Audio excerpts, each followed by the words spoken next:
All right, ladies and gentlemen. So obviously we got some big news with Tyler Harrell coming out of the transfer portal, going to the University of Alabama. This is a big get for Alabama because now you add another speedster, you add another deep threat receiver that can definitely stretch the field on the defense on your football roster. Tyler Harrell has been one of the more productive receivers, I would say, from last year in the ACC.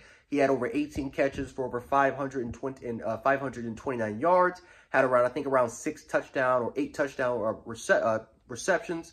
But the most staggering stat about it all is the fact that he averaged 29.1 yards per catch, which would lead the country, which actually leads the nation.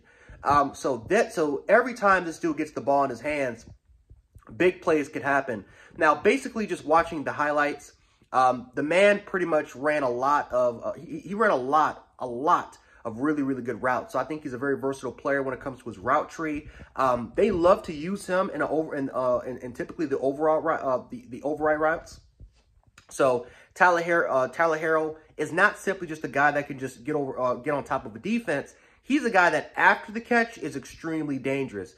He plays a lot bigger than his size. He's listed at 6'1", 176 pounds, which is actually a very similar weight to Jameson Williams. I think Jameson Williams was actually, I think he actually was the same size at 6'1", 175 pounds. I think Williams is is faster. I think he has a better burst. And I think, because again, he's longer compared to what Harrell actually is. And so I think, typically with Williams, with his running style, he has that long stride about him, which can definitely give an advantage in the speed department. But I think that Harrell is a lot quicker. Again, I love his physicality. Love his physicality, especially when he has the ball in his hands. And I think he's not simply just a one-dimensional player. He can do a lot of really good things for you. They use him on special teams. I know he was definitely the kick returner. Not the best kick returner and not as dynamic as what Jameson Williams was as a kick returner. However, if you want him to play that role, he can play that role. But what I think that again, I don't think Harrell is going to be better than Williams, but I will say this.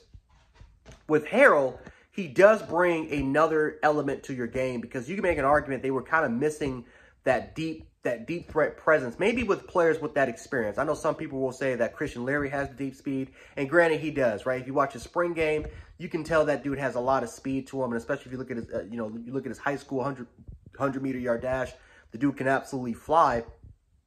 But maybe they were missing someone with experience, and maybe that's why they're getting a young talent in Harrell, who you can make an argument was underutilized at Louisville based off of his production.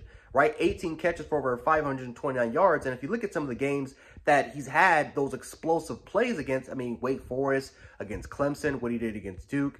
I mean, the dude can absolutely ball out with the best of them. He's only had 2 games in 2021 where he was under 20 yards per catch. And that was, and I think the lowest one, I think, was 11 yards per catch when he only had 1 reception. But the second one was 19 yards per catch. So that tells me a lot that if those are the only 2 games where you're under 20 yards per catch, you are an explosive playmaker. For the most part, you just didn't really have 1 or 2 games where you just showed out and just dominated the stat sheet and the rest of it was horrible. No, he was pretty productive for the majority of the season. I just felt like he was underutilized, and maybe Louisville just had more depth at the receiving position. Maybe it was injuries. I got to look deep into that. But I do think that this is a really, really good transfer get for Nick Saban for the Alabama Crimson Tide because it adds another weapon to your offense. And that's the most important part, right? There is no such thing as a quarterback having too many weapons. You just never know, especially with the transfer portal nowadays. Even though I know the deadline's in May 1st, with the transfer portal happening every single year, there's bound to be players leaving off of this roster every day. So there is no, there's no security on this roster. Probably never, now that the transfer portal and that NIL deals are now starting to kind of happen around college football.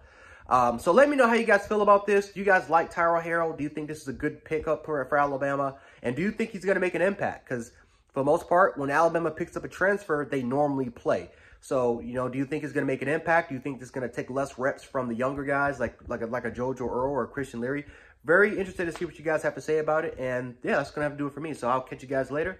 Jan Sports, and I'll catch you guys in the next one.